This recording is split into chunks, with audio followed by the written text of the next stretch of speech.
Na noite dessa quinta-feira, candidatos a prefeito de várias cidades participaram do primeiro debate da campanha realizado pela Band.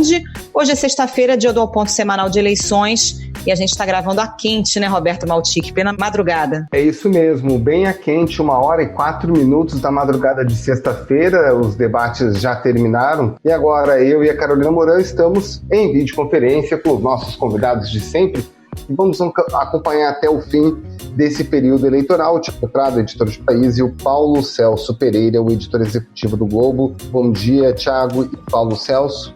Bom dia, Maltic. E aí, gente? Bom dia, Carol. Gente, vamos começar falando um pouquinho do debate do Rio. Thiago e Paulo Celso acompanharam aí com mais atenção. O que vocês acharam, assim, em linhas gerais desse debate? Desse primeiro debate, eu considerei que a gente teve um debate morno, na verdade, entre os candidatos, repertório um pouco baixo, assim, de cada um, onde eu consegui ver notícia mesmo. A gente vai falar ainda de todos e tal, fazendo uma avaliação, mas eu acho que notícia mesmo no debate de hoje, a gente teve no confronto Eduardo Paes e Marta Rocha. E aí eu digo por que eu acho que tem notícia aí. Primeiro, uma clara escolha do Eduardo Paes. A gente, no nosso último programa, a gente falou um pouco dessa preocupação dele com um candidato sem ser o Marcelo Crivella para ele enfrentar no segundo turno, né, caso ele vá, caso essas pesquisas. Hoje a gente tem uma divulgação de pesquisa Ibope que a gente vai saber exatamente como estão posicionados. Então ele foi para cima da Marta Rocha, exibindo dados. Então, assim, teve uma criação de conteúdo ali por parte da campanha do Eduardo Paes de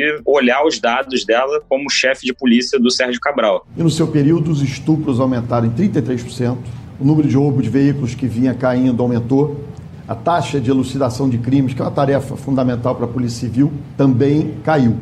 Então, assim, eu vi notícia ali do Eduardo Paes escolhendo a Marta como alguém que ele deve combater.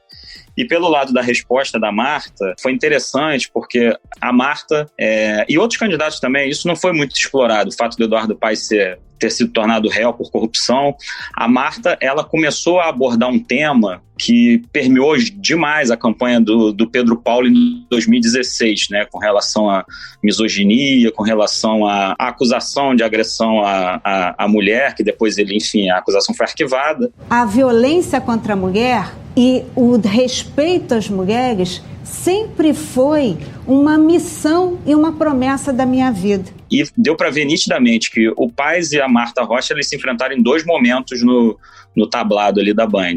No primeiro momento, o Paes teve uma postura um pouco agressiva com a Marta, dizendo que ela não tinha estudado, e nitidamente, num segundo momento, muito provavelmente alertado ali pelos assessores, os candidatos estavam podendo usar celular, ele passou a tratar a Marta falando com todo respeito. Eu contei, ele falou 3 vezes com todo respeito, assim, porque ele viu que a Marta conseguiu pegar ali num tema que é caro ao Eduardo Paes e foi caro ao Pedro Paulo em 16. Então foi interessante porque a Marta não foi no clichê que a gente sempre fica pensando, né, de Sérgio Cabral e denúncias, delações. Então acho que eu vi notícia nesse debate hoje, nesse confronto. Eu acho que, eu concordo com você, acho que esse foi um dos pontos. A existência desse duelo é um dos pontos interessantes de se observar, inclusive porque a gente viu claramente ali muitos ataques ao Crivella, né? É visível o nível de rejeição que o Crivella sofre, ele fica muito evidente pela opção de todos os demais candidatos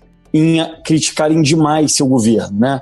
Alguns tentam associar o governo Paes e Crivella, como, se eu não me engano, o Messina falou em 12 anos. Você teve alguns candidatos tentando juntar, claro, porque os dois estão na disputa, mas evidentemente havia um nível de crítica à gestão do Crivella muito maior do que havia em relação às outras gestões.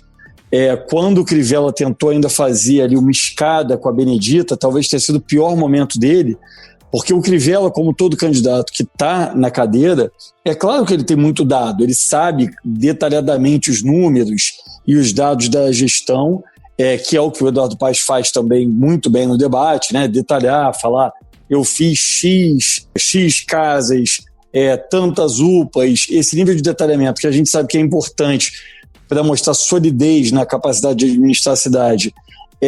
Quem está no cargo ou quem ocupou, como o caso do Paes, fica aí numa situação melhor. Só que quando o Crivella tentou usar isso, chamando a Benedita para usar um número absoluto de atendimentos, falando que a prefeitura atendeu centenas de milhares de pessoas, se isso era pouco. Nós atendemos 22 milhões de pessoas nas nossas clínicas da família e fizemos 300 mil cirurgias e 430 mil atendimentos. A senhora acha isso pouco? E a Benedita teve o grande momento dela no debate, quando ela falou que achava que era muito pouco, e aí começou a detalhar também numericamente o tamanho das filas de exames, o tamanho das filas de consulta. Nós temos na cidade índice de sarampo, nós estamos tratando de tuberculose, nós temos anemia falciforme. Eu acho que o Crivella, eu acho que é interessante, ele começa o debate, começou a campanha, a pandemia, no início do ano a candidatura do Crivella era considerada muito mais frágil do que passou a ser considerada recentemente, né? A gente até falou disso no último Ao Ponto. O que eu acho é que hoje ficou evidente o tamanho do desafio que ele tem, né? Ele vai ser o alvo permanente de críticas de todos os lados. Eu acho que para o Crivella o debate não foi bom e acho que enfim, isso tende a pautar a eleição como um todo de agora em diante. Agora interessante, nessa coisa do Crivella e do Paes, obviamente, como eles são os políticos realmente que passaram pela prefeitura, é natural que eles sejam o alvo, né? Agora, eu acho que nesse tipo de campanha, é engraçado isso, porque em debate, né, depois aqui do debate, eu fiz uma brincadeira nos meus grupos de WhatsApp perguntando, e aí, quem vocês acharam melhor e quem pior? Isso varia pra caramba, assim, né? Debate é uma coisa muito que a opinião das pessoas vai mudando, e, na minha opinião, no caso do Crivella e do Paes, eu acho que eles fizeram um debate que acabam que eles saem do jeito que muito político que tem uma trajetória a explicar é o que eles gostam, que é sair no 0 a 0. Eu não considero que tenha sido tragédia para nenhum dos dois. Acho, inclusive, que os adversários exploraram pouco os temas que eu achava que seriam mais explorados. No caso do Crivella, né, o QG da propina, a coisa do Rafael Alves, etc.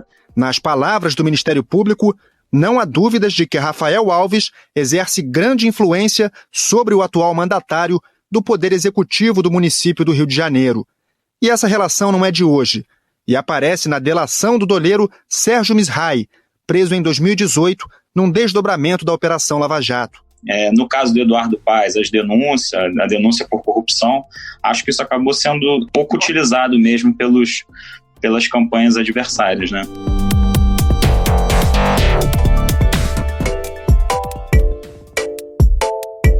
Me chama mais atenção no caso do Crivella. No caso do Eduardo Paes, eu acho que tem um entendimento também de que todas essas denúncias, essa história do Sérgio Cabral e tudo mais, meio que já está precificado, né? Quem vai votar no Eduardo Paes já está careca de saber que essas denúncias existem. E vai votar no Eduardo Paes apesar da existência delas. Então, acho que os adversários perceberam também que não é exatamente mais um flanco para ele. Eu acho que a situação do Crivella tem um agravante em relação a isso de sair no 0 a 0, que é ele, ao contrário, o Paes tem alguma folga para o terceiro colocado, né? O Paes tem, vamos lá, de acordo com os números que a gente ouve dizer, porque a gente não tem ainda hoje, que a gente vai ter a primeira pesquisa oficial ali do Ibope e tal, mas o que se tem aí projetado é que o Paes tem mais ou menos o dobro de intenção de voto do terceiro colocado. O problema é que o Crivella está muito próximo das terceiras colocadas ali, Marta Rocha, Benedita, pelo menos são esses os números que a gente conhece. Eu acho que a situação do Crivella é muito frágil, porque caso qualquer uma delas, e aí concordo com essa questão da Marta Rocha, eu acho que ela saiu bem no debate hoje, se a Marta Rocha crescer um pouquinho e figurar como alternativa, o Crivella está fora do segundo turno. Agora, eu queria fazer uma pergunta a vocês dois, porque eu estava muito focado, vocês três, na verdade, eu estava muito focado em São Paulo, acompanhando o debate por lá. E o Luiz Lima e o Crivella acabam disputando o eleitor bolsonarista. Como é que eles atuaram nesse debate? Eles foram para algum confronto? Fizeram alguma dobradinha? Como é que foi? O Luiz Lima, primeiro fazer uma observação aqui do ponto de vista estético, assim. Eu até tuitei isso, nós fizemos um tempo real aqui.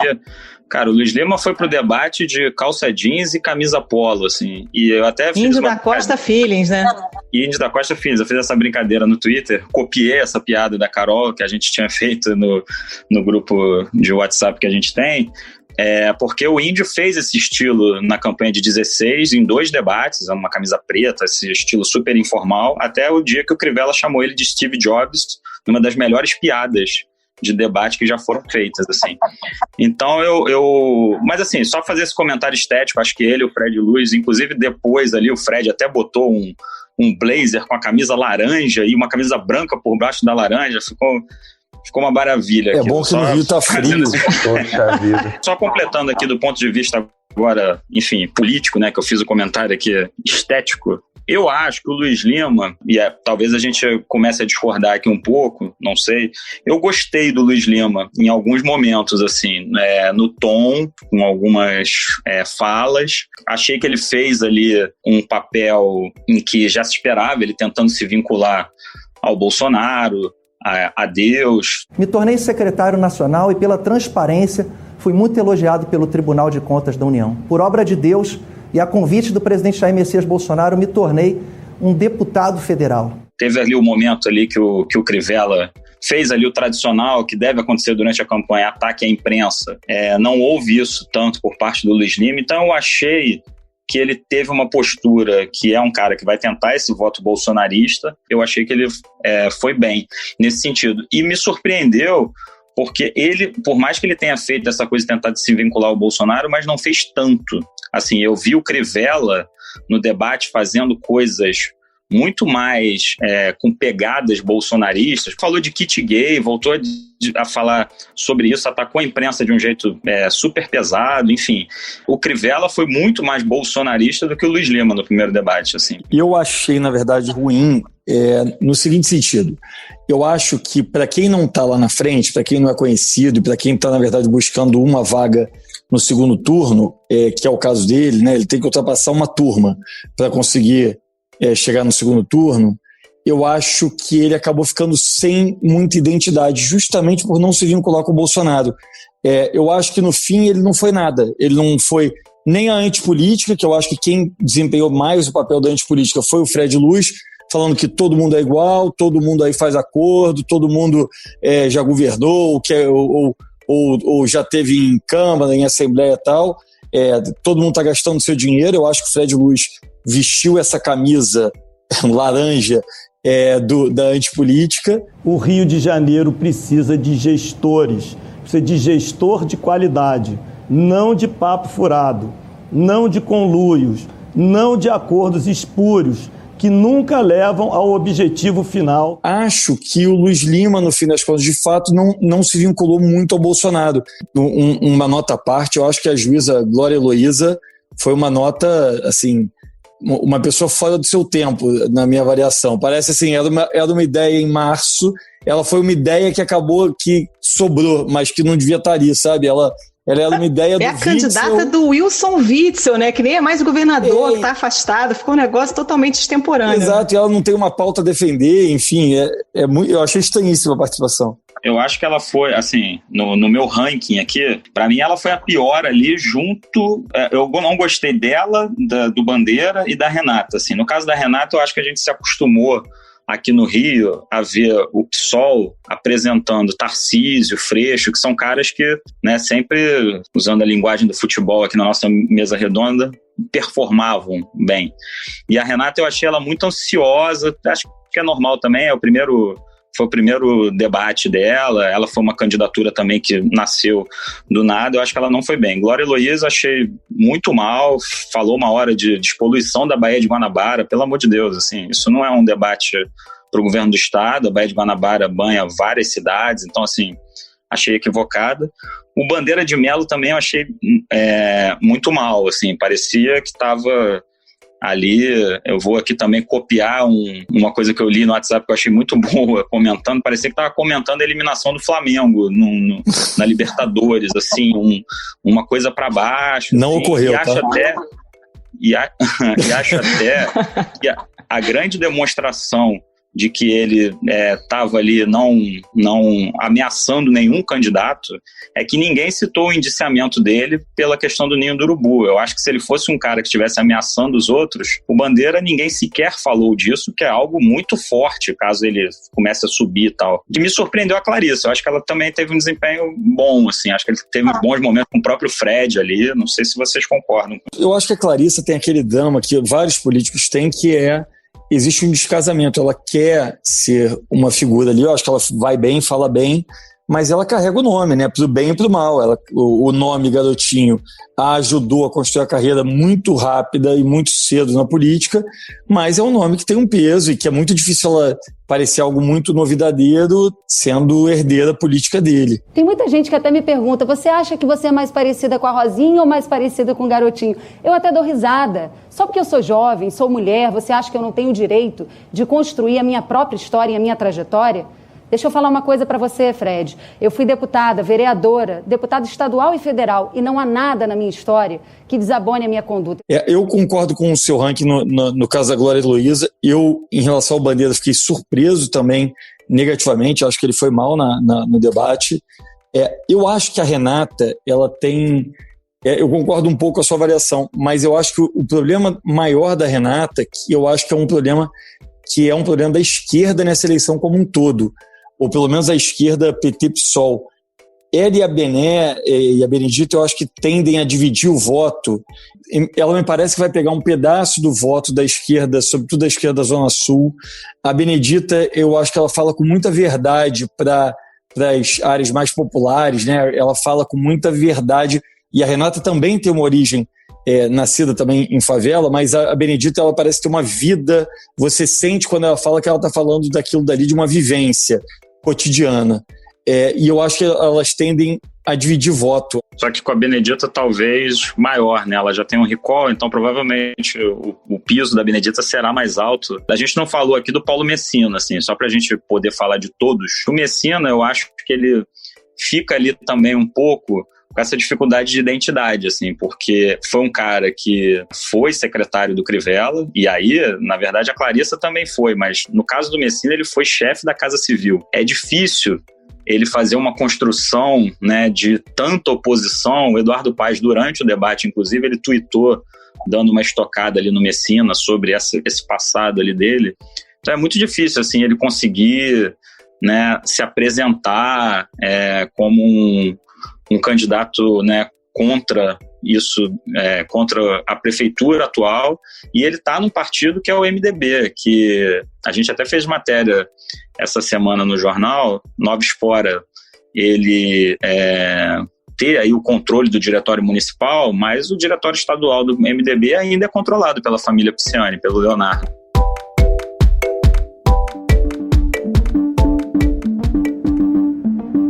Vamos falar um pouco do debate de São Paulo. Eu e Maltic assistimos o de São Paulo com mais atenção. Vou falar aqui algumas coisas, Maltic, e depois queria ouvir sua opinião. O Celso Russomano, que lidera as pesquisas, foi o mais atacado ali por todos os lados, né? Muito atacado também pelos candidatos mais à direita, a Joyce Hasselmann e o Arthur Duval, que ficaram tentando dizer que ele já apoiou a Dilma, já apoiou o Lula, já apoiou o Dória, e que agora está com esse discurso de bolsonarista. Você já apoiou o Maluf, já apoiou o Lula, já apoiou a Dilma, já apoiou o Temer, já acelerou com o Dória e agora tá falando que é conservador e tá com o Bolsonaro. E o Bruno Covas, com um discurso ali muito bem decorado, não fez marola. A ideia dele acho que era essa mesmo, né? Não atacar muito. O Gilmar Tato tentou polarizar um pouco com o Bruno Covas, revivendo ali aquela disputa de PSDB.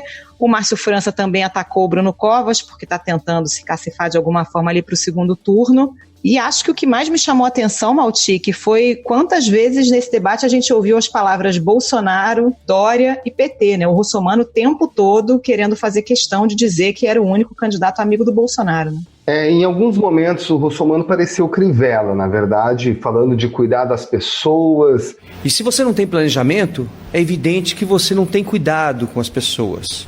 Nós vamos cuidar das pessoas. Mas assim, falando um pouco de notícia, que nem o Thiago, tentando trazer uma notícia. A grande notícia é sobre essa Bolsa Paulista, que foi anunciada pelo Russomano como a principal pilar da campanha dele, totalmente atrelada ao governo federal, uma forma de dar uma espécie de um Renda Brasil, que na verdade nem existe em nível federal, na cidade de São Paulo, com dinheiro federal, inclusive. E aí ele foi questionado a respeito disso e disse que esse dinheiro viria da renegociação da dívida do município de São Paulo com o governo federal, ou seja, uma coisa dificílima de se obter, e o próprio Orlando Silva lembrou ao candidato Russomano que ele precisaria do Senado, inclusive, aprovando para fazer uma renegociação de dívida. E ele também que se apoiar, literalmente usou o termo amizade, né, dizendo que a partir da amizade com o presidente, ele obteria, por exemplo, vantagens financeiras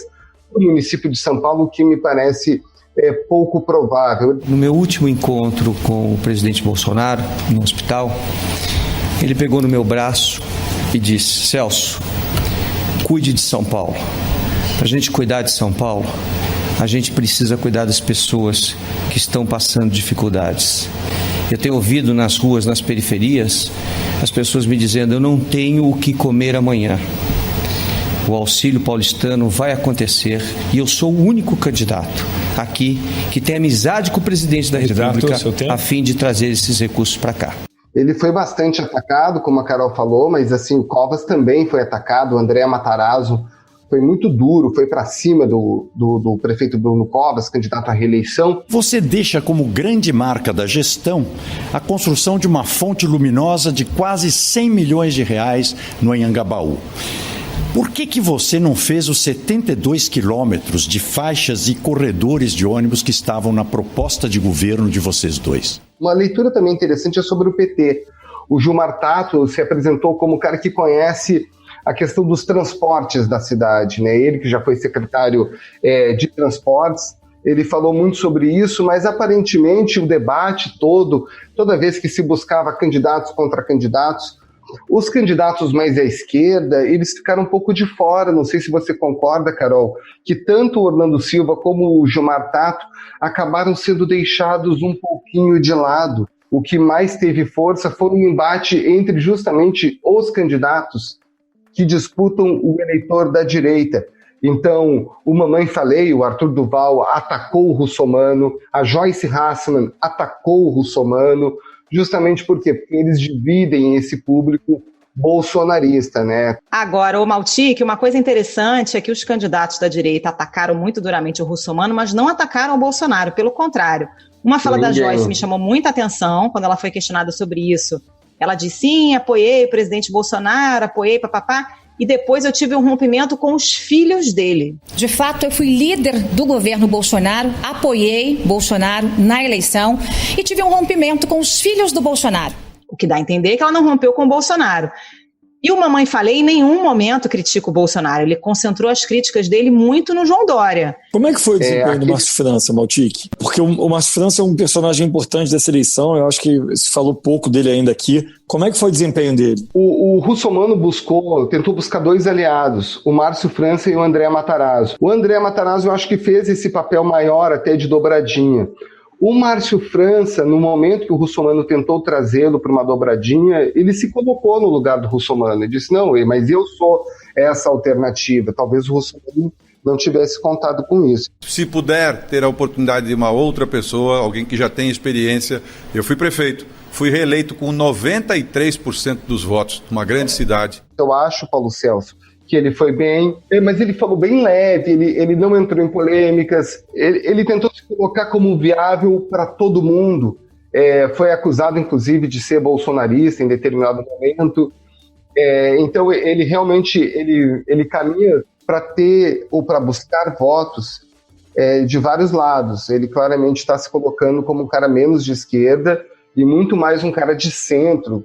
Acho que para a gente resumir, o debate em São Paulo foi bastante morno. O Russomano foi atacado, mas reafirmou a todo momento a amizade dele com o Bolsonaro e tudo mais, que eu acho que é a grande bandeira dele. Tirando a Joyce e o Mamãe Falei, que foram mais combativos, o resto ficou ali meio no meio, né, Maltinho? Mas eu acho que o Bruno Covas é o grande vencedor justamente pela posição que ele exerce. A gente sabe que ele está lá no alto entre os candidatos, né, nas pesquisas. O Russomano ainda é o primeiro, mas a gente sabe da força dele, e ele mais ou menos ele sai como entrou. Então, de certa forma, ele acaba ganhando, e o Russomano não. Eu acho que o Russomano sai mais desgastado do que entrou, até por ter que explicar a questão do Bolsa Paulista. E o Boulos? Do Renda Paulista. Sobre o Boulos, Paulo Celso. Ele vai disputar, e já disputou com o Russomano, o público da periferia. O Russomano, a todo momento, trouxe a questão do consumidor, naturalmente, que é a história de vida do Russomano. Mas ele também tem grande densidade na periferia.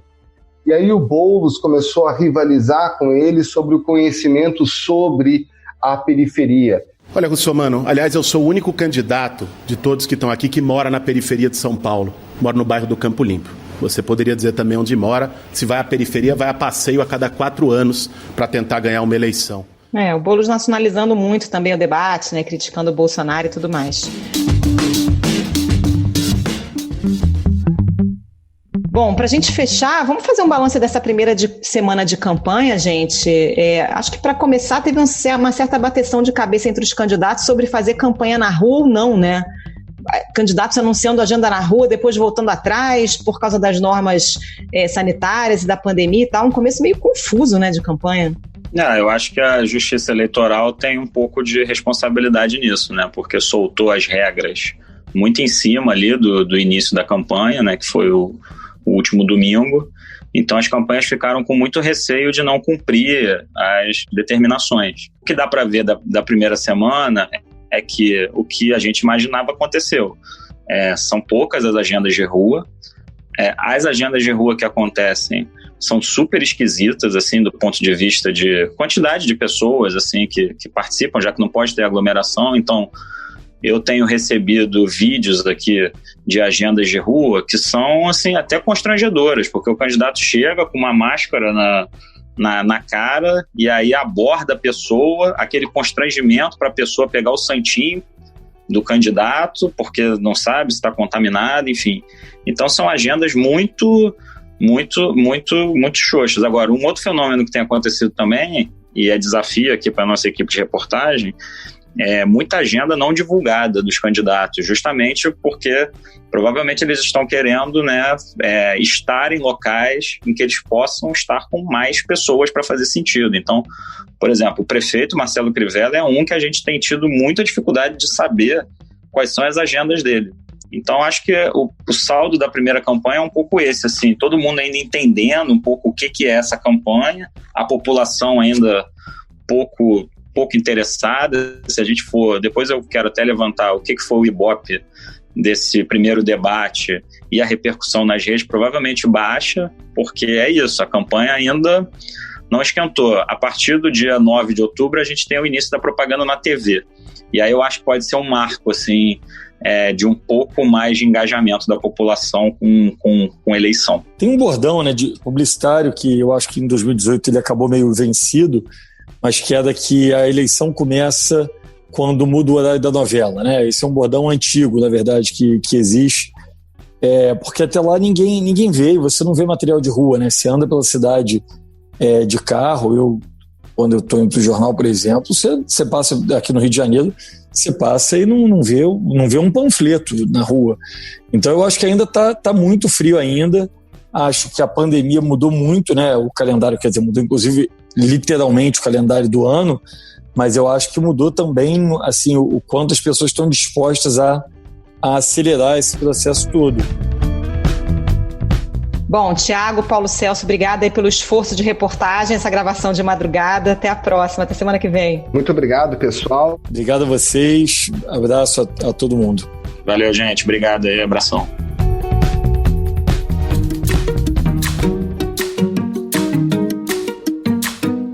Se você quiser participar aqui do nosso papo semanal sobre política no Ao Ponto, mande sua mensagem pelo Twitter no @oglobopolítica. Deixa lá seu comentário, sua pergunta ou crítica que a gente registra por aqui nas próximas semanas. Repetindo, a conta no Twitter é @oglobopolítica.